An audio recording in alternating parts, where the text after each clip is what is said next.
It was in the early 1920s, 1923 to be exact, that the town of Rosewood was engulfed in flames because of a group of white people who decided to burn that town down, like they did many other communities across the country, for various reasons. And as far as I'm concerned, the reason is irrelevant considering the lives that were lost, the economics that was lost, the fear that is still in generations today.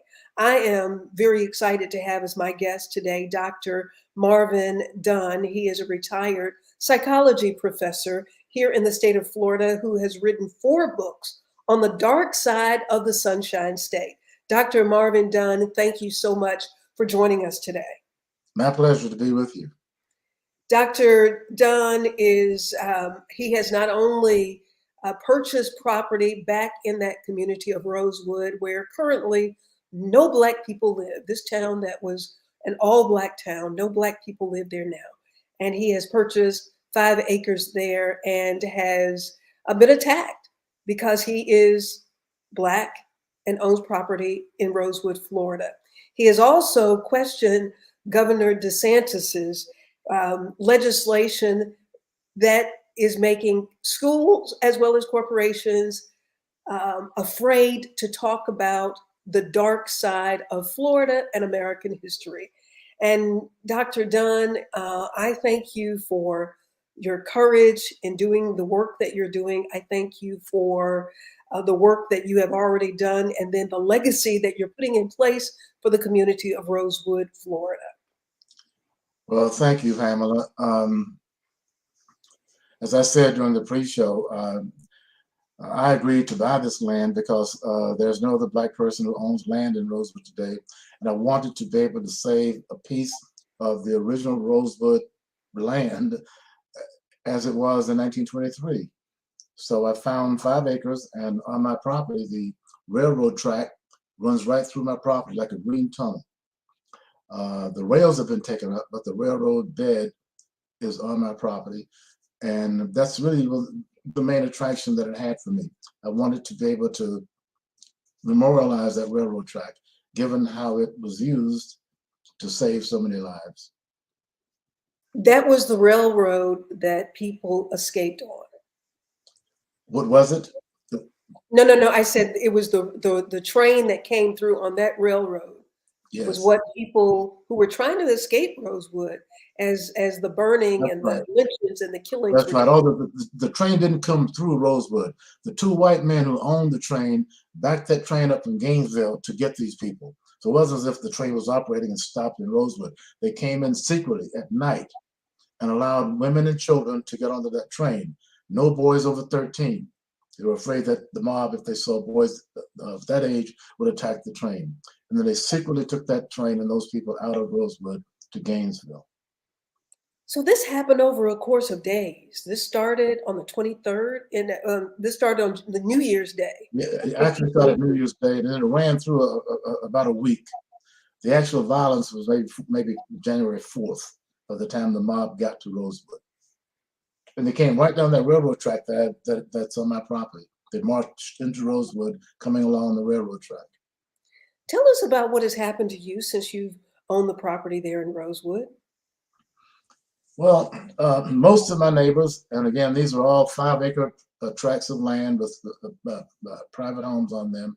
Most of my neighbors have been just all right. I've not been particularly friendly with a lot of them. But some of the people whose families have been out there for a long time don't want any remembrance, any recognition of what happened in Rosewood. And many of them are afraid that the Rosewood descendants will come out and try to claim their land. So it's kind of a very touchy situation, to say the least.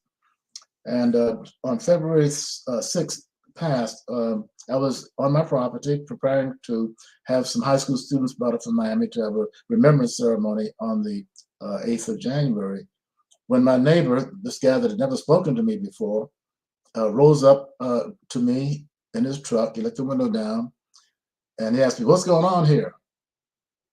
And I said, "Well, I'm the owner of this land. I'm going to have the property cleared." And I didn't get finished. He said, "Well, why don't you all park on your side of the street?"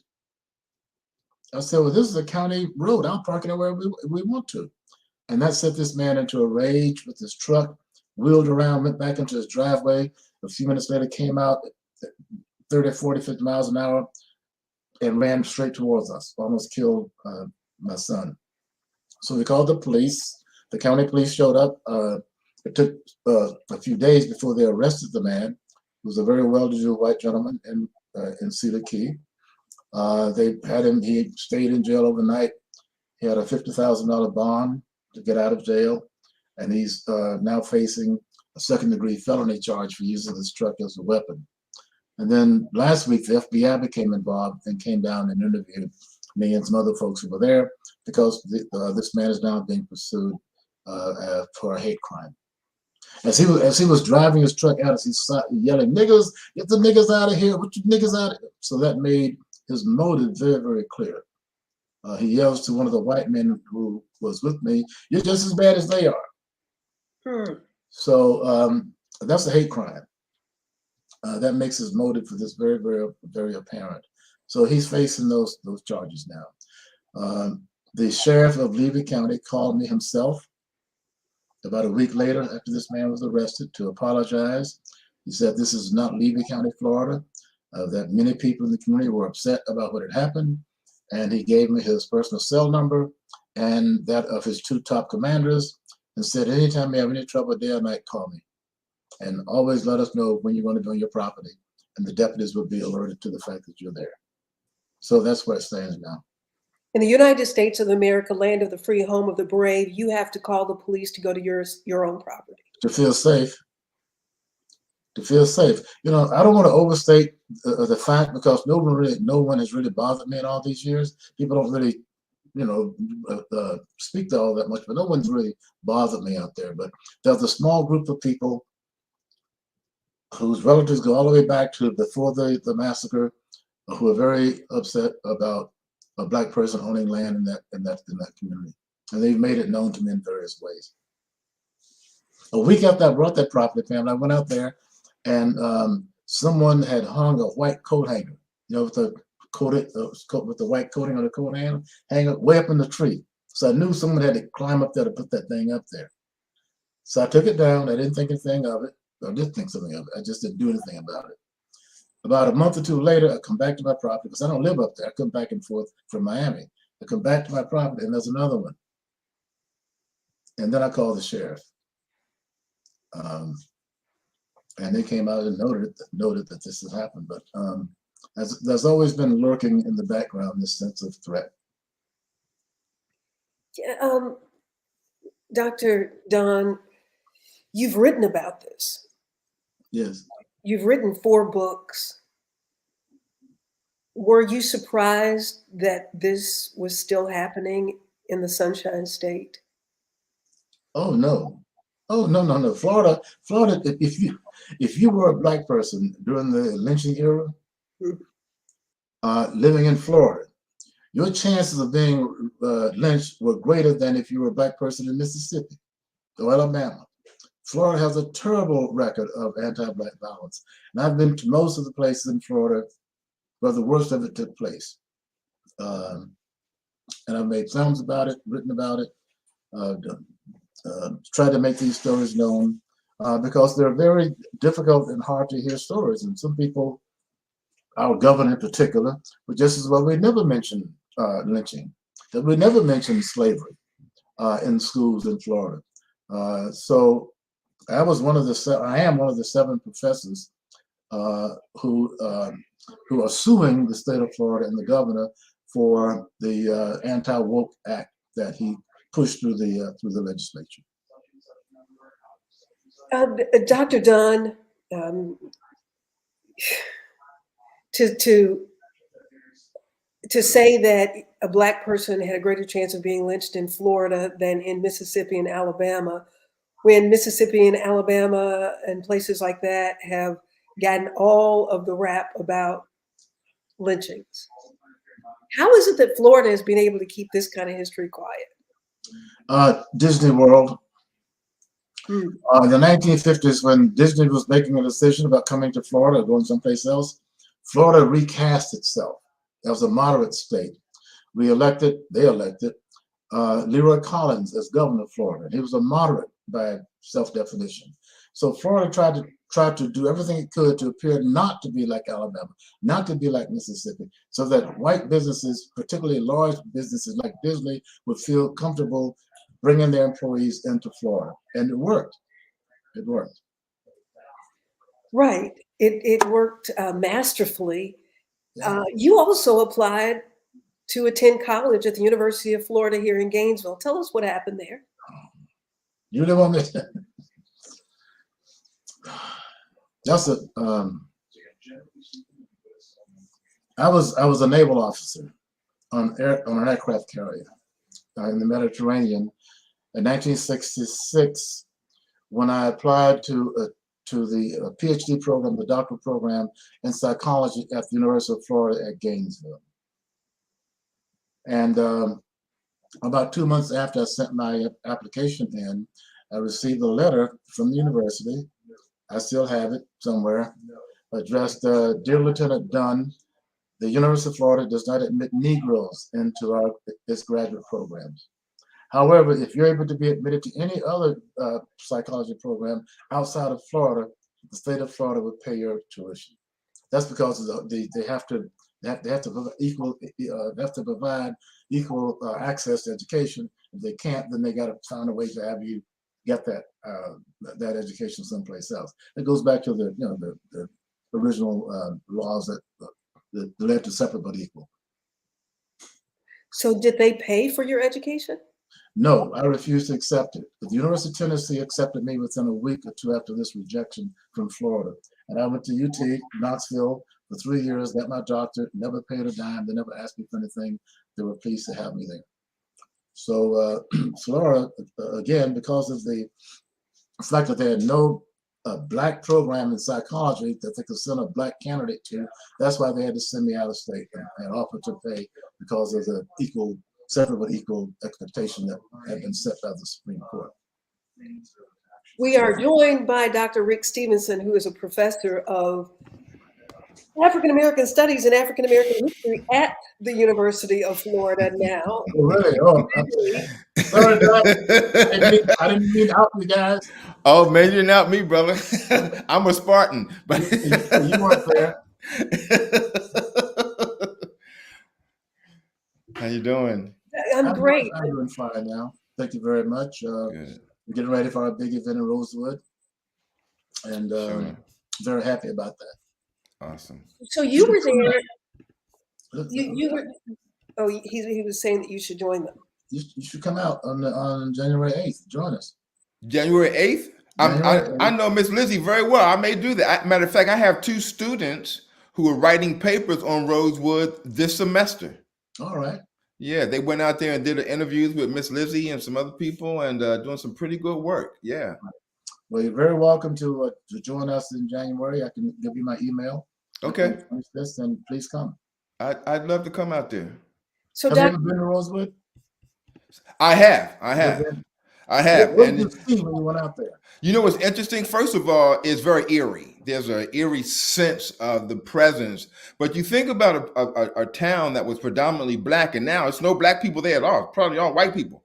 So the question is, where were they, or where are they? What happened? Why didn't they come back?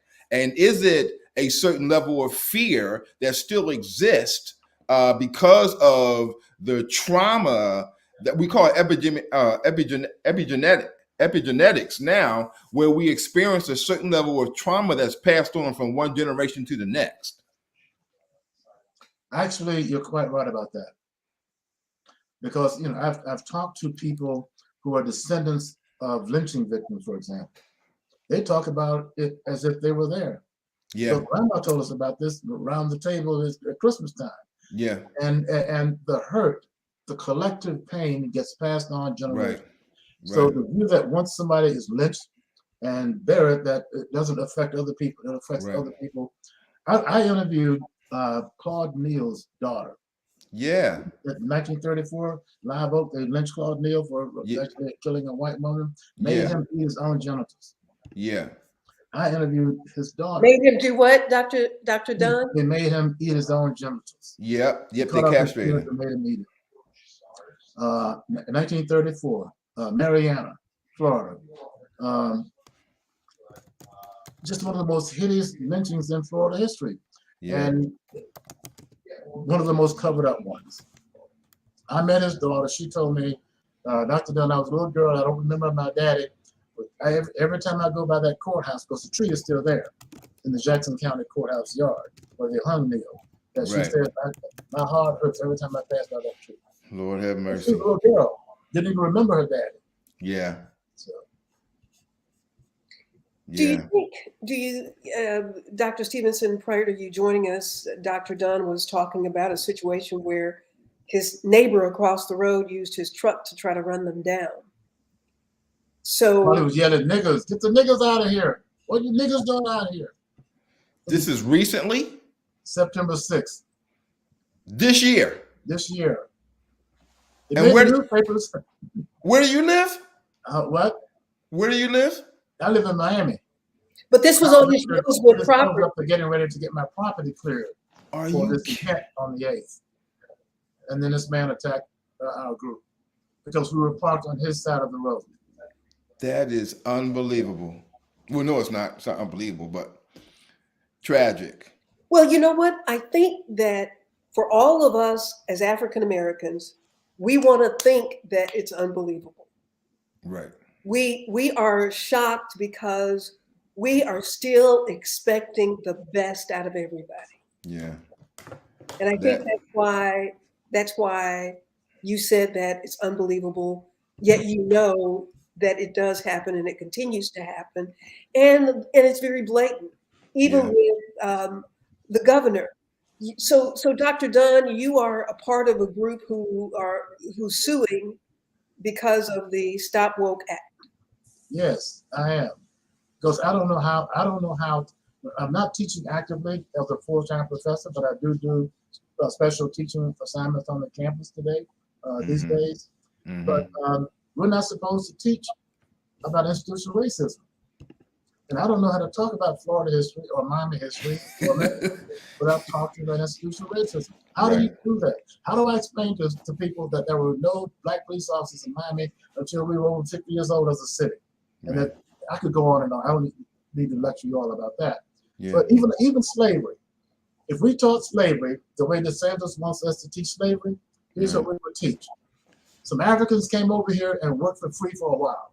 Yeah. That's slavery Yeah. in the new And Florida. yeah.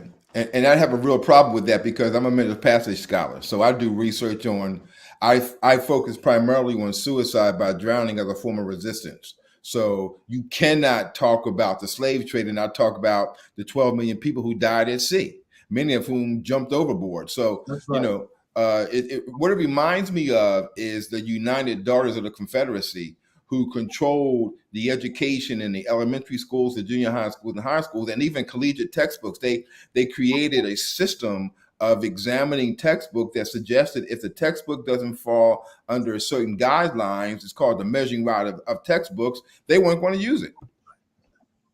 And it takes only one parent to complain. All of a sudden, the teacher's in trouble, the principal is in trouble, and the school district itself is in trouble. Exactly. So at least at the university level, a federal judge last week stopped DeSantis, Mm-hmm. and his decision was absolutely castigating. So of course the state's going to appeal that, and this case will probably go all the way to the Supreme Court of the United States, where I Right. think DeSantis will lose. Right. But this man is trying to ride that infected political horse into the White House. Right. The whole cultural war, the black people. I don't, that's Right. his. What else does he have Right. other than culture wars to try to get to be president? Other than Right. splitting us up, other than riding his parents' rights thing that he exploited in Florida. That's where we're headed. Yeah. In 1857, the Supreme Court passed a law that said you cannot restrict teaching at the college and university level. That is a law that was passed in 1857. It's on the books. And so at the college level, they're not supposed to, by law, restrict us, because the whole purpose of the college and the university is to train critical thinkers. Well, you wouldn't think that these days in Florida. You would think the purpose of the universities, of the schools, is to teach Christian education. That's what they think. Teach Christian education. Anything less than that is socialism, radicalism. You know, it's you know, I'm 82 years old. I've been around a long time. Yeah. I've seen a lot of people come and go. I've never been more fearful for my country. Yeah. Despite the midterms and what we can be happy about with what just happened with the election deniers who lost. But this is serious times. We're not that far from re-entering a period of racial violence, such as we witnessed in this country before. I would agree 100%. The immigrants being the outgroup, lynch them. You know, but America right now appears to need an outgroup, and right now it's immigrants. But it could be blacks again, could be socialists again, could be leftists again, could be university professors again. We've been down this road. But I see it coming back full circle. I see it coming back around. I would agree. I think that the average individual does not realize that we are moving closer and closer to an autocracy. Yes. Well, what do you think? What do you think is going to stop that from happening? If you think anything could stop it? I think the only thing that can stop it is if the people, especially in the voting people, do not allow these individuals who are running for office to reign. You see how they killed Kerry Lake in Arizona. They've knocked out a number of different people who would be in political positions to have that kind of power. So what we're going to have to do, because here's the bigger problem. The bigger problem is if we start a third party and then we split the vote. What we've got to do is collectively come together and vote against these demagogues who are in one particular party, which I will not name. And then that's how we can, again, to reassert the power that we need to get us back on track. Because otherwise, you're right, Dr. Dunn. Young folks would do that. Do you think young voters, particularly young black voters, I'm talking folks who are 40 and younger. To me, that's young. Yeah. I'm 70. So, and I teach, 20, 19, 20, 20-year-olds. And some of them are pretty clear, especially in the courses I teach, because I teach Black history courses. I teach African American studies. I teach civil rights. I teach middle passage. So I'm constantly engaging them in another way of seeing the world. You know what I'm saying? And so I think there is a small remnant of those who are engaged, but for the most part, they're too busy buying chains and getting rims on their cars and the new TikTok and the latest iPhone. So I think in a sense, Dr. Dunn, there are those who are not ready for it, but then there are those who are really have their ear to the ground and they're listening to those of us who are trying to instruct them on making good decisions. Right. I agree. My granddaughter's one of those. She's so proud of me being one of the persons suing DeSantis. She's at UF, as a matter of fact. Oh, is she? Huh? She's at UF? Yeah, she's up there with y'all. Oh, have her look me up. I will. Now that I've met you. But if you do something and your children are proud of you, your grandchildren are proud of you, it must be all right. Absolutely. So whatever happens with our efforts to stop the governor, I feel I've done my part by agreeing to be one of the plaintiffs. Yeah. Well, please send me your email information and stuff. And I know Miss Lizzie very well. Matter of fact, I've directed a couple of my students to talk with her. So I'll be glad to come on out. Well, now she's doing a whole different kind of a program. Okay. I'm not quite sure that what she's doing is going to be that connected to what we're doing. But of course, she's welcome. And any activities that are going on that speak to the Rosewood disaster, I welcome that involvement. So Ms. Liz is welcome to come out, as well as you and other folks that you've been working with. Please join us in January. Awesome. So in September, because of your effort to clean your property off in September, made national news because of the attempt on your son's life by your neighbor. Lord have mercy. This has mercy. made national news. Right. The event that's happening in January has become a national event. Exactly. The whole world's coming. They're trying to get Congressman Clyburn from South Carolina to deliver the address. They're getting a choir to come out. It's going to be quite an event. Okay. And all I was going to do was bring a busload of high school kids up there and, sit down and have a little ceremony going back to Miami. Now it's become quite an event. So that's pretty cool. Tell us how you set that 5 acres up and what your plans are for the 5 acres in Rosewood. You're the only African American owning any property in this town that used to be 100% Black. Mm, In mm, mm. 2022, you're the only Black person who owns property there now. What are your plans for it? Well, it's going to become a private park that no one ever has to pay anything to go into. It's going to be a private park devoted to the Rosewood memory. So we will have a place that we are making a very beautiful park. I'm going up this Friday and Saturday and Sunday. So local folks are coming out to help further clean the property. It's going to be a beautiful place for people to come, particularly on that railroad track, to walk that railroad track. Over 100 yards of it runs from that property. Just to walk that ground safely and feel welcome. That's why that property is there. And I told my children, if y'all sell that land, I'm going to come back from my grave and haunt you. Don't be selling this land ever.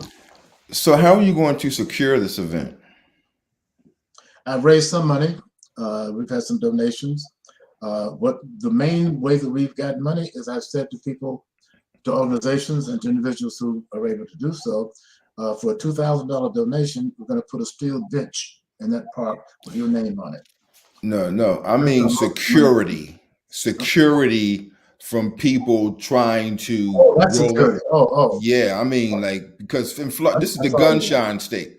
There's going to be, I mean, have you looked into that? Have you taken that into account? And if so, of course, yeah, of course. For one thing, I'm not going to put anything out there that can be burned down. All right. I've raised money to pay for a fence to fence the whole property in.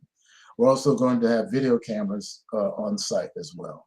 But the main thing is I can't put a building up that could be burned down. I wouldn't trust that could survive. That's why it's going to be a park, not a place that someone can come and throw a match. And I'm down in Miami, and next thing I know, the place is gone.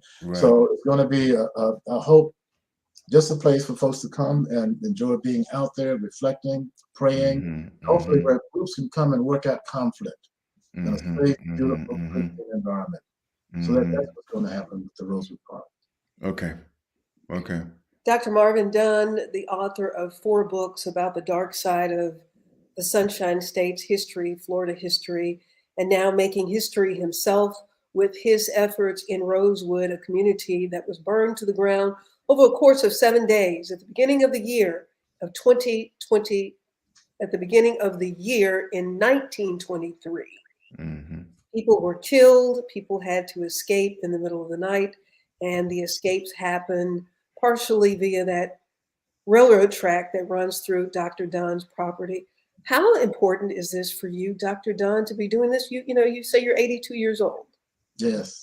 How important is this for you at this point in your life to do something like this? Extremely. Extremely. You want to do something that outlives you. And I've written books, and that's fine. And but this is land. And this is the thing that as Black folks, we have always not had enough of: land that we control. Currency, right? So I see this as a way of holding on to a piece of ground where Black folks from now, and whites as well, but particularly because of the Black experience from Rosewood, where Black folks in particular can come and feel welcome to walk that sacred ground. And your cleanup effort is going to happen this coming Saturday and Sunday in preparation for the January. Right. But yes. Let me explain. It's not really cleanup. The property has not been touched for 100 years. So it's not dirt and trash out there. It's just overgrown. It's bushy. You can't really, once you go in there, it's like a jungle. So what we're doing is clearing it, not really cleaning it, because it's not dirty. Clearing, exactly. So I've had bulldozers in there. They've turned the ground over and got the big stumps and things out and took the trees out that have to come out. But it's sand, and it's a very uneven surface now. So the folks who are coming out are going to be raking and smoothing out that sand, like we used to do when I was a kid. You get out and rake the yard, and on Saturdays, and I want that property to look like snow fell by the time we leave there Sunday. And then the old folks in particular can come out there and not worry about stumbling over roots and vines and stuff. So Dr. Stevenson talked about Rosewood feeling eerie to him. How does it feel to you? To me, Mhm. Oh, that's a good question. Eerie. Going out there since 2008, it feels eerie because something very powerful happened there, and it's almost like the spirits are still there to me. That's what I meant. That's how I feel when I go out there. It's not like walking into any other park or a vacant lot. People suffered in that space. The railroad depot is just a few hundred yards from my property line, and it goes with Colored Cemetery. So our property is right in the middle of what was Rosewood. The trauma that all of us, people of color in the United States of America, have dealt with. Some of it we know about, much of it we don't know about, and we don't know why we feel the way we feel about certain things. How can that healing happen for us as a people? I'll ask that for both of you, Dr. Dunn as well as Dr. Stevenson. I'll defer to Rick on that.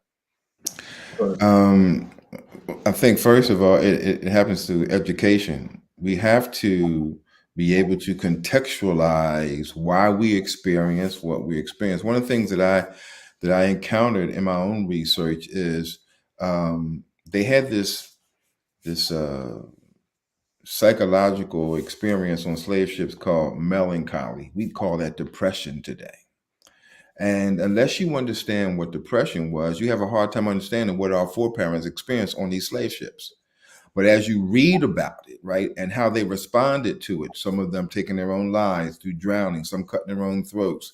But one of the reasons they did that in some cases, especially with the Igbo, they believed that their spirit would go somewhere else. So they contextualized their death by a spiritual experience. So I think that one of the things that we have to be able to do is educate our people about how important it is, one, to be connected to the spirit realm, and two, to understand the history of the pain, but also the fact that we fought against that pain through insurrection, through revolution, through whatever it took. And I think in a sense, especially this generation, they're soft. They can't take pain. They can't take being people saying no. They're not accustomed to people putting them down, and that's been our ethos, right? We've learned pain.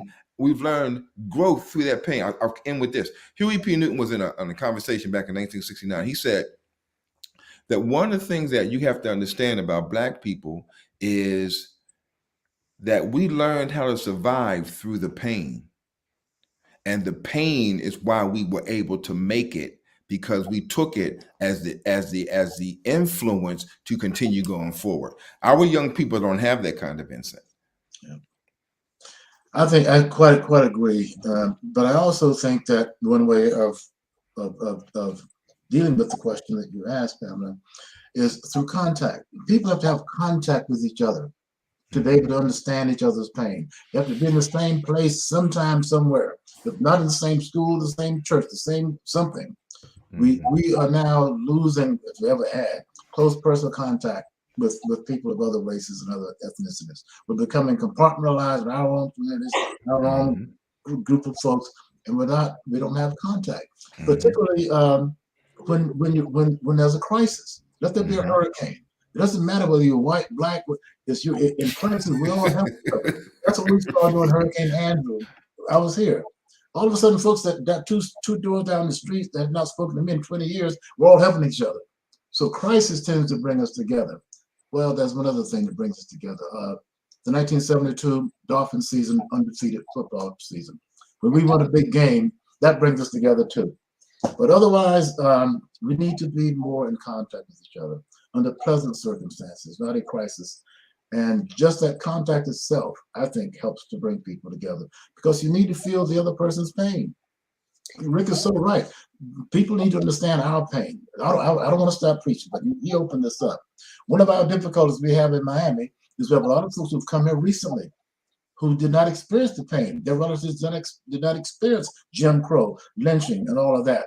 So a lot of the folks, Hispanic, particularly from Cuba in our community, don't understand what Black folks are talking about. Yeah. Aren't you all millionaires? Now don't y'all, why are your schools so bad?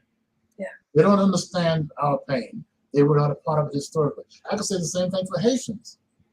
Haitians have trouble understanding African Americans. What's the matter with y'all? Why don't you all?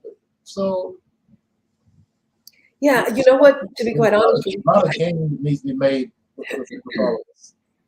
and I think we've been so quiet. We have been scared quiet, and just the fact that this is what has been taught, so this must be true. And as State Representative Barbara Cooper, who recently died, she was 94 years old. She was a retired educator. And she said, we trusted them too much. And Carter G. Woodson warned about it, and we still didn't hear it. State Representative Barbara Cooper took that to her grave and still was not able to ignite a passion in educators and in parents. Because we handed our children over to the oppressor. And what did you think the oppressor was going to do? Indoctrinate. Yeah. And we have an example of the Native Americans. They did that very successfully with the Native Americans. Mm-hmm. And that has been the goal with you Negroes. Why don't y'all act right? Mm-hmm. Mm-hmm. That's what they're saying. Mm-hmm. We've been trying to do this with y'all, and one of y'all got in the White House. What's up? Mm-hmm. Y'all? Right.